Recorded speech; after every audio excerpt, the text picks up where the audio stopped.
اسرائیل پھر امریکنز کی مدد سے کوئی ایسی خوفناک ٹیکنالوجی استعمال کریں گے جس سے ایران کو بہت نقصان ہوگا، اور اگر ایران کو نقصان ہوتا ہے تو پھر پاکستان کو بھی نقصان ہوگا، کیونکہ پاکستان اس کے ساتھ جڑا ہوا ہے، پاکستان اس سے دور نہیں رہ سکتا۔ تو صورتحال انتہائی خطرناک ہوگی، اور اس میں پاکستان جو ہے وہ ایک بڑی نازک پوزیشن میں ہے، اور اس نے اب بڑی سنجیدگی کے ساتھ کوئی نہ کوئی فیصلہ کرنا ہے کہ ایسی صورتحال میں پاکستان کا رول کیا ہونا چاہیے۔ ٹھیک ہے چوہے صاحب، اس میں ایک چیز بتائیے کہ ابھی تک ایران کو بڑا ڈنڈ ڈالنے میں کامیاب نہیں ہوا اسرائیل کو، اور اس دفعہ آیت اللہ خامنہئی صاحب نے کہا کہ ڈائریکٹ حملے کرنے ہیں ہم نے اسرائیل پہ۔ آپ کو لگتا ہے کہ ایران کو بڑا ڈنڈ ڈالنے میں اس بار کامیاب ہو جائے گا؟ اب دیکھیں، ایران جو ہے نا وہ اسرائیل کے اگر کمپیریزن کیا جائے اسرائیل کا اور ایران کا، تو ایران بڑا ملک ہے، ایک تو ٹیکنالوجی میں بڑا ملک ہے، آئی ٹی میں بہت اچھے ہیں، اور دوسرا یہ جو میزائل ٹیکنالوجی ہے اس میں بھی بہت آگے ہیں۔ اس میں کوئی شک ہی نہیں کہ کوئی بھی مسلم ملک جو ہے وہ میزائل ٹیکنالوجی میں اور آئی ٹی میں ایران کا مقابلہ نہیں کر سکتی۔ یہ ایک حقیقت ہے جس کو ہمیں تسلیم کرنا پڑے گا، اور انہوں نے اپنی اس پوٹینشیل کو بڑا ہائٹ رکھا ہوا ہے۔ دوسرا یہ ہے کہ آبادی زیادہ ہے ان کی، اور تیسری چیز یہ ہے کہ واریئرز ہیں بڑے پرانے، اور آپ یہ سمجھیں کہ پچھلے 6-7 ہزار سال سے تو یہ مسلسل لڑ رہے ہیں، تو ایک جنگ کا ڈی این اے ان کا، ٹیکنالوجی میں بہتر ہے، پیٹرول بھی ان کے پاس ہے، پیسہ بھی ان کے پاس ہے، اور اگر ایران مار کھاتا ہے تو وہ اکانومی میں مار کھاتا ہے، کیونکہ ورلڈ اکانومی سے سائڈ پہ رہا ہے، ریسیشن بہت زیادہ ہے، ایران کے اندر بھی بہت زیادہ پولرائزیشن ہے، باہر کی فورسز نے وہاں پہ بہت سارے گروپس پالے ہوئے ہیں اس وقت جو ایران کی موجودہ جو گورنمنٹ ہے یا سیٹ اپ ہے اس کے خلاف ہے۔ تو ایران دو جگہوں سے مار کھا رہا ہے، ایک اندر انٹرنل ایشوز ہے، دوسرا ورلڈ اکانومی سے وہ سائڈ پہ ہے، لیکن ٹیکنالوجی میں اور باقی چیزوں میں وہ اسرائیل کی ٹکر کا ہے ملک، اور آبادی بھی ان کی زیادہ ہے۔ اب دیکھیں جتنی ان کی ٹوٹل آبادی ہے، اتنے ایک تو پاسدارانہ انقلاب جو ہیں وہ پیدا کر لیں گے بڑی آسانی سے وہاں پہ ایران۔ لیکن اب ایشو اس سائڈ پہ اسرائیل کے پاس یہ ہے کہ اسرائیل کے پاس امریکہ ہے، اور پھر یورپین یونین بھی ان کے ساتھ ہیں، اور تھرڈ یہ ہے کہ ٹیکنالوجی ان کی بہت زیادہ ایڈوانس ہے، اور اس ٹیکنالوجی کے ہوتے ہوئے ایران میرا نہیں خیال کہ اسرائیل کا اس طرح مقابلہ کر سکے گا۔ تو صورتحال بڑی عجیب و غریب سی ہے، یہاں سے اگر کنونشنل جنگ ہوتی ہے تو ایران جیت جائے گا، اور اگر ٹیکنالوجی کی جنگ ہوتی ہے تو پھر ایران کے لیے ٹف ٹائم ہوگا، لیکن اس کے باوجود ایران جاتے جاتے اسرائیل کو ٹھیک ٹھاک ٹف ٹائم دے جائے گا۔ ٹھیک ہے ناظرین، چلتے ہیں اپنے اگلے ٹاپک کی طرف۔ پی ٹی آئی ایک گرینڈ الائنس بنانے جا رہی ہے، اس بار ایک ایسی پارٹی کو شامل کرنے جا رہی ہے جس کو انہوں نے بین کر دیا تھا۔ وہ کون سی پارٹی ہے، گرینڈ الائنس کیوں بن رہا ہے، اس کی پوری ڈیٹیل لیتے ہیں۔ اب دیکھیں، جو پاکستان تحریک انصاف ہے وہ بڑی پارٹی ہے، اس میں کوئی شک نہیں، ووٹ بھی ان کے پاس ہیں، اور پہلے پبلک بھی بہت ہوتی تھی، اور عمران خان صاحب کی موجودگی میں پبلک نکلتی بھی تھی، اور بڑے بڑے دھرنے بھی دیتے تھے، اور بڑے جلسے جلوس بھی کیا کرتے تھے۔ لیکن عمران خان صاحب کی غیر موجودگی میں پارٹی کے اندر کوئی ایسا لیڈر نہیں ہے جو پارٹی کو لے کے آگے بڑھ سکے۔ اس کا نقصان یہ ہوا ہے کہ کوئی بھی لیڈر پبلک کو موبلائز نہیں کر پا رہا۔ ٹھیک ہے، تو اب عمران خان صاحب نے بڑے سمجھدار آدمی، تیز آدمی ہیں، تو انہوں نے ایک ایسا کارڈ کھیلنے کا فیصلہ کیا ہے جس کا توڑ میرا نہیں خیال کہ گورنمنٹ کے پاس بھی ہے یا اسٹیبلشمنٹ کے پاس بھی ہے، وہ ہے ٹی ایل پی۔ تو ٹی ایل پی جو ہے نا وہ ایسی جماعت ہے کہ وہ جب دھرنے دیتی ہے تو بڑے خوفناک دھرنے ہوتے ہیں، پھر اسے اٹھانے کے لیے بہت محنت کرنی پڑتی ہے۔ عمران خان صاحب کے دور میں 2 بار دھرنے ہوئے تھے، اور عمران خان صاحب نے ہاتھ جوڑ کے جان چھڑائی تھی، بلکہ ایک بار تو فوج کو بھی لگا دیا گیا تھا، اور اس نے وہاں پہ لائن کھینچ کے، ٹرنچ کھینچ کے ایک جہلم کے پل کے اوپر، اور یہ اعلان کر دیا تھا کہ اگر اس کو کسی نے کراس کرنے کی کوشش کی تو گولی مار دیں۔ اچھا، اور اس پہ عمران خان صاحب نے ایک ویڈیو بیان جاری کیا تھا کہ اگر آپ اسٹیٹ کو للکاریں گے تو اسٹیٹ یہ بھی کر سکتی ہے۔ عمران خان صاحب نے کہا تھا فوج کو کہ کر دیں، لیکن جناب باجوہ صاحب سمجھدار تھے، انہیں پتہ تھا کہ جب گولی چلے گی تو بہت لوگ مریں گے، اور اس کا الٹیمیٹلی ملبہ پھر فوج کو اٹھانا پڑے گا۔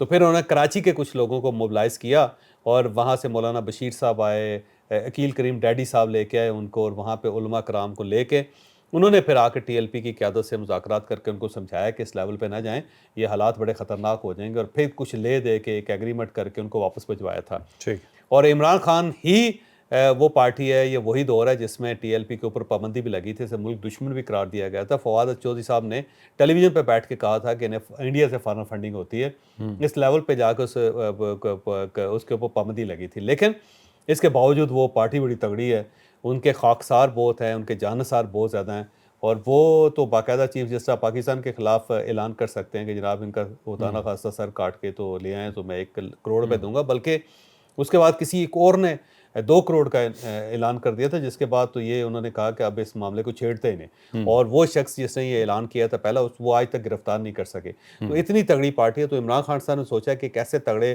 فریق کو اپنے ساتھ شامل کرتے ہیں جس کا کوئی توڑ نہ ہو۔ تو یہ جو گرینڈ الائنس ہے یہ ٹی ایل پی کے لیے بن رہا ہے، اور ٹی ایل پی کو اس کے اندر شامل کرنے کی کوشش کی جا رہی ہے. اور جب سے یہ خبر گردش کر رہی ہے، یہ نکلی ہے، اس کے بعد گورنمنٹ کی واقعی ٹانگیں ہل گئی. وہ واقعی اگر وہ عمران خان صاحب کے ساتھ جڑ جاتے ہیں تو لیتھل کمبینیشن ہوگا. لیکن اب سوال یہ ہے کہ کیا ٹی ایل پی ایک ایسی پارٹی کے ساتھ جڑے گی کہ جس نے ان کو بین کر دیا تھا، جس نے اس کو انڈین جاسوس قرار دے دیا تھا، جس نے یہ کہہ دیا تھا فارن فنڈیڈ ہے. تو یہ ایک بڑا سوال ہوگا ان کے لیے. ٹھیک ہے، اپنی اگلی سٹوری کی طرف چلتے ہیں. ناظرین، پی ٹی آئی پہ پابندی کی بات کی اور یہ گورنمنٹ نے کی، اور گورنمنٹ بہت اس وقت انتھوزیسٹک ہوئی تھی جی کہ ہم جیسے فوراً پابندی لگانے جا رہے ہیں. عطا طارٹ صاحب نے ایک بڑی پرجوش قسم کی پریس ٹاک بھی کی. اس کے بعد گورنمنٹ نے آئمائشائیں کرنی شروع کر دی. ابھی تک وہ پابندی نہیں لگی. اس کی وجوہات کیا تھیں وہ کچھ آج کھل کے سامنے آئی ہیں اور اس کی ڈیٹیل اور اس پہ روشنی ہم ڈالیں گے.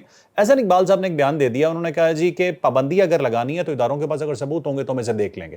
تو بیسکلی ہم اس چیز کو ٹاپک کو ڈسکس کرنے جا رہے ہیں کہ کیا اس سارا مدعا فوج پہ ڈال دیا گیا کہ آپ نے جو کرنا ہے کریں، ہم تو کچھ نہیں کر سکتے. اصل پابندی اسٹیبلشمنٹ نہیں لگانی تھی، اس میں کوئی شک نہیں. ان کی ڈیزائر تھی کہ اب آخری کارڈ یہ رہ گیا کہ پارٹی کے اوپر پابندی لگا دیں. جب پارٹی پہ پابندی لگا دیں گے تو نہ وہ قومی اسمبلی میں اندر رہ سکے گی، نہ وہ صوبائی اسمبلیوں کے اندر رہ سکے گی، نہ اس کو مخصوص سیٹیں ملیں گی، اور باقی معاملات بھی ان کے ختم ہو جائیں گے. تو اس کے بعد جب ان سے کہا گیا تھا تو فوری طور پہ عطا طارٹ صاحب کو چڑھا دیا گیا پریس کانفرنس کے لیے، اور اس کے بعد انہوں نے دھونسو قسم کی پریس کانفرنس کی. ایسے لگ رہا تھا کہ آدھے گھنٹے کے بعد پابندی لگ جائے گی. لیکن جب انالیسس کیا گیا تو پتہ یہ چلا کہ جناب سپریم کورٹ آف پاکستان کے اندر ہمیں ریلیف نہیں مل سکے گا. جو ہی ہم ریفرنس بنا کے بھیجیں گے تو اس کے بعد سپریم کورٹ آف پاکستان فارغ کر دے گی. وہ کہے گی جناب یہ تو نہیں لگ سکتی پابندی، آپ ثبوت پیش کریں کہ یہ پارٹی نے کوئی دہشت گردی کی ہے یا یہ ملک دشمن ہے. تو جب یہ اسٹیبلش نہیں ہو سکے گا تو سپریم کورٹ آف پاکستان اسے ریجیکٹ کر دے گی.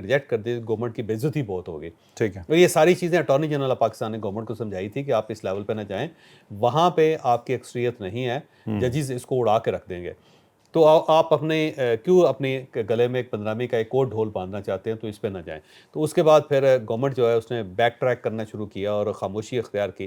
اب احسن اقبال صاحب نے یہ کہہ دیا اور فوراً انٹرویو دیا انہوں نے فوراً ایک نشریاتی ادارے کو، اور اس میں انہوں نے کہا جی اگر اداروں کے پاس کوئی ثبوت ہوں گے تو پابندی لگ جائے گی، ثبوت نہیں ہوں گے تو نہیں لگے گی. اس کا مطلب یہ ہوا کہ ایک نیا فینامنا گورنمنٹ نے تخلیق کیا ہے، اور وہ فینامنا یہ ہے کہ جناب اسٹیبلشمنٹ جانے یعنی ادارے جانے اور پاکستان تحریک انصاف جانے، گورنمنٹ تو کچھ نہیں کر رہی. تو گورنمنٹ جو ہے وہ پیچھے نکل گئی. انہوں نے بلکہ سہارا لیا پاکستان پیپلز پارٹی کا کہ پاکستان پیپلز پارٹی کہہ رہی ہے کہ آپ پابندی نہ لگائیں، لیکن پاکستان پیپلز پارٹی نے کسی جگہ اس کو ایکسیپٹ ہی نہیں کیا کہ جناب ہم کہہ رہے ہیں کہ پابندی نہ لگائیں. انہوں نے گورنمنٹ نے خود ہی نیریٹو کریٹ کیا، خود ہی ایک دیوار کھڑی کی اور اس کے پیچھے خود ہی چھپ گئے، جبکہ پاکستان پیپلز پارٹی خاموش بیٹھی ہوئی ہے. تو اب میرا خیال یہ ہے کہ ان کی ٹانگوں میں اتنی جان نہیں رہی گورنمنٹ کی کہ یہ پابندی لگا سکے. ٹھیک ہے، ٹھیک ہے. اگلی سٹوری کی طرف چلتے ہیں الیکشن ایکٹ کے حوالے سے. جی پارلیمنٹ ہاؤس کے اندر ایک آج بحث ہونی ہے اور امید ہے کہ قانون آج پاس ہو جائے گا. وہ قانون اگر پاس ہو جاتا ہے تو پی ٹی آئی کی کمر ٹوٹ جائے گی پارلیمنٹ ہاؤس میں. یہ پوری ڈیٹیل کیا ہے، یہ قانون کیا قومی ہے؟ اسمبلی کا آج اجلاس ہونا ہے، اور قومی اسمبلی کے اندر کیونکہ اس سے پہلے ایک بل ٹینڈر ہوا تھا، آپ کو یاد ہوگا آج سے 3 دن پہلے، اور اس میں الیکشن ایکٹ 2017 جو ہے اس کے اندر ترمیم کرنی ہے، اور اس میں 3 چیزیں نئی انٹروڈیوس کروائی جا رہی ہیں. ایک تو یہ کہ کوئی پارٹی اگر فرض کر لیں کہ اس نے کوئی فہرست جمع نہیں کروائی مخصوص سیٹوں کی تو وہ مخصوص سیٹیں نہیں لے سکتی.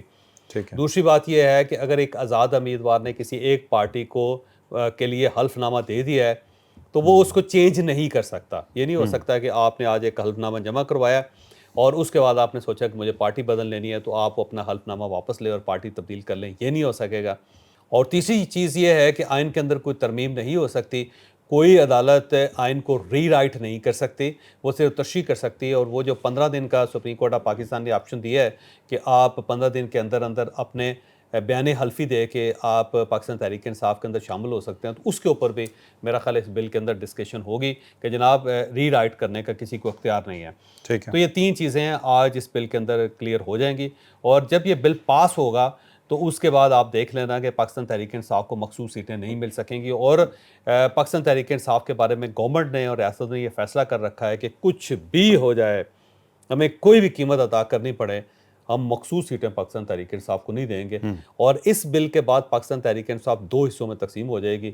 ایک 39 ارکان کی پاکستان تحریک انصاف ہوگی جو قومی اسمبلی کے اندر ہوگی، اور 41 ارکان کی ایک دوسری سنی اتحاد کونسل ہوگی جس کو انہوں نے آزاد امیدواروں نے جو پاکستان تحریک انصاف کے تھے انہوں نے 41 لوگوں نے پاکستان سنی اتحاد کونسل کو جوائن کر لیا تھا. تو یہ اور اس کے ساتھ ساتھ عمر ایوب صاحب اور گوہر خان صاحب کے بارے میں کچھ سمجھ نہیں آ رہی کہ وہ آزاد ہیں یا پاکستان تحریک انصاف کے ہیں، کیونکہ انہوں نے کوئی پارٹی جوائن ہی نہیں کی تھی، لہٰذا ایک نیا پھڈا قومی اسمبلی کے اندر پڑھنے والا.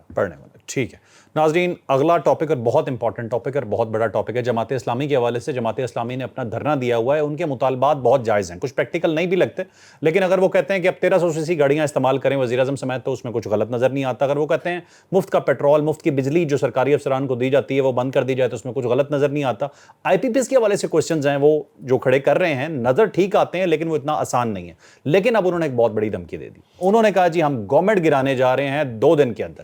کیا سٹوری ہے؟ اور وہ جماعت اسلامی نے ڈکلیئر یہ کیا ہے کہ 2 دن کے اندر اگر ہمارے مطالبے نہیں مانے جاتے تو ہم اسلام آباد آ رہے ہیں اور اس کے بعد پھر ہم گورنمنٹ گراؤ تحریک شروع کریں گے. ایک بات تو آپ نے بالکل ٹھیک کہی کہ جماعت اسلامی جو ہے اس نے واقعی پبلک کے افیئرز کو اٹھایا ہے، اور یہ واحد جماعت ہے اس وقت جو عوامی ایشوز کو لے کے سڑکوں کے اوپر آئی. باقی سب جو ہیں ان کے اپنے اپنے ویسٹرن انٹرسٹ ہے، اور یہ پارٹی جو ہے وہ یہ جو سیاسی جماعت ہے واقعی اس نے دل لوگوں کے ون کر لیے ہیں کہ انہوں نے وہ بات کی ہے جو عوام چاہتے ہیں. بجلی کے بل بہت زیادہ ہیں، کم ہونے چاہیے. جو سرکاری مائدین ہیں ان کو جو فیسلٹیز دی جا رہی ہیں گورنمنٹ کی طرف سے بہت زیادہ نہیں ہونی چاہیے. آئی پی پی جو ہیں وہ پاکستان کو لوٹ رہے ہیں، بات درست ہے. ان کے جو پروجیکٹس ہیں یا جو ان کے کانٹریکٹس ہیں ان کو ری وزٹ کرنا چاہیے. یہ ساری چیزیں ان کی ٹھیک ہیں، لیکن پلان جماعت اسلامی کے پاس بھی کوئی نہیں ہے کہ اگر فرض کریں کہ آپ نے چھوٹی گاڑیاں دینی ہے تو کیسے دیں گے، اور پرانی جو گاڑیاں ہیں ان کو کہاں پھینکیں گے، اور اگر باہر سے ڈگنیٹریز آ جاتے ہیں تو ان کے لیے آپ کیا کریں گے. تو یہ چیزیں ان کے پاس بھی نہیں ہیں. اور اگر سرکاری اہلکاروں سے آپ نے یہ ساری مراعات لینی ہے تو بندے پھر سرکاری جاب میں کیوں آئیں گے؟ وہ تو سرکار بالکل خالی ہو جائے گی، سب لوگ کنسلٹنٹ بن کے کسی پرائیویٹ فرمز میں چلے جائیں گے، تو گورنمنٹ کون چلائے گا؟ پھر آئی پی پیز جو ہیں اس کے ساتھ ساورن گارنٹیز ہیں. آپ ساورن گارنٹیز واپس کیسے لے سکتے ہیں؟ اگر آپ اس گارنٹیز کو توڑیں گے تو پھر آپ کو انٹرنیشنل عدالت کا سامنا کرنا پڑے گا، اور وہاں پہ پاکستان کو اتنے جرمانے ہو جائیں گے پاکستان ادا ہی نہیں کر سکے گا، پاکستان آدھا ملک بیچ کے بھی ادا نہیں کر سکے گا. تو یہ سارے وہ سوال ہیں جس کا جواب میرا خیال ہے جماعت اسلامی کے پاس بھی نہیں ہے. جماعت اسلامی نے دھرنا بڑا زبردست دیا ہے، لیکن یہ مونسون کا موسم ہے اور سب کانٹیننٹ کی ہسٹری ہے کہ مونسون کے دور میں کوئی چیز بھی کامیاب نہیں ہوئی کبھی بھی. تو یہاں پہ دھرنا بھی لمبا نہیں چل سکتا، لوگوں کو پت نکل جائے گی وہاں بیٹھے بیٹھے، اتنا زیادہ حبس ہے. تو میرا خیال ہے جماعت اسلامی جو ہے نا ایگزاسٹ ہو رہی ہے. تو وہ چاہتی ہے کہ کوئی ایک سیف سا پیسج مل جائے ان کو، گورنمنٹ آئے ایک ایگریمنٹ کرے جیسے عموماً ایسے حالات میں کیا جاتا ہے، اور اس کے بعد شادیانے بجائے جائے، دونوں طرف سے مبارکباد پیش کی جائے، دونوں گلے ملے، اور جماعت اسلامی لاہور واپس چلی جائے، اور گورنمنٹ جو ہے اسلام آباد آ کے چپ کر کے ویسے اللہ تللے جو ہیں وہ جاری رکھے. تو اس طرف جا رہا ہے یہ سارا معاملہ. آج میرا خیال ہے گورنمنٹ ان کو انگیج کرے گی اور کچھ سینئر لوگوں کو بھیجے گی، اور وہ میرا خیال ہے شاید ایک یادداشت کے اوپر دستخط کر کے جماعت اسلامی کو واپس بھجوانے کا بندوبست کریں. گورنمنٹ گرنے نہیں جا رہی. ہاں گورنمنٹ گرنے نہیں جا رہی. ٹھیک ہے ٹھیک ہے. اب چلتے ہیں اپنے سوال کی طرف. محمد اقبال صاحب نے اپنا سوال کیا ہے، کراچی سے ان کا تعلق ہے. یہ کہتے ہیں جی السلام علیکم سر، مجھے لگتا ہے کہ حکومت اور اسٹیبلشمنٹ دوسرے تمام ادارے پاکستان کو واقعی اس دلدل سے نکالنا چاہتے ہیں، کیا نکال پائیں گے؟ ایک تو یہ، اور کون ان کے سامنے سپیڈ بریکر لگا رہا ہے؟ دیکھیں پاکستان واقعی ہی ایک گڑھے میں پھنسا ہوا ہے، اور ٹائم بہت کم رہ گیا ہمارے پاس. خدا نہ خواستہ کسی سائڈ سے کوئی تحریک سٹارٹ ہو گئی اور لوگوں نے ہتھیار اٹھا لیے تو پھر پاکستان کو بچانا اتنا آسان کام نہیں ہوگا. اس ساری دلدل سے بچنے کا صرف ایک ہی طریقہ ہے، وہ طریقہ یہ ہے کہ سارے لوگ کٹھے بیٹھ جائیں، اس میں ادارے بھی بیٹھیں اور شخصیات بھی بیٹھیں، ساری سیاسی جماعتیں بیٹھیں، اور اس کے ساتھ ساتھ ادارے بھی بیٹھیں، اسٹیبلشمنٹ بیٹھے، سپریم کورٹ آف پاکستان بیٹھے، پھر الیکشن کمیشن بیٹھ جائے. یہ سب لوگ بیٹھ کے کوئی ایک نیا میمورنڈم بنائیں اور پھر یہ فیصلہ کریں کہ 20 سال یا 25 سال تک اس کو چھیڑا نہیں جائے گا، یہ ایز اٹ از چلتا رہے گا، اور اسی کے ساتھ پھر پاکستان چلے گا. پارٹیز آئیں، پارٹیز چلتی جائیں، لیکن اس ڈاکومنٹ کو کوئی نہیں چھیڑے گا. تو ایک ایسا آئین جو اتنا ہی مقدس ہو جتنا پہلا آئین مقدس تھا.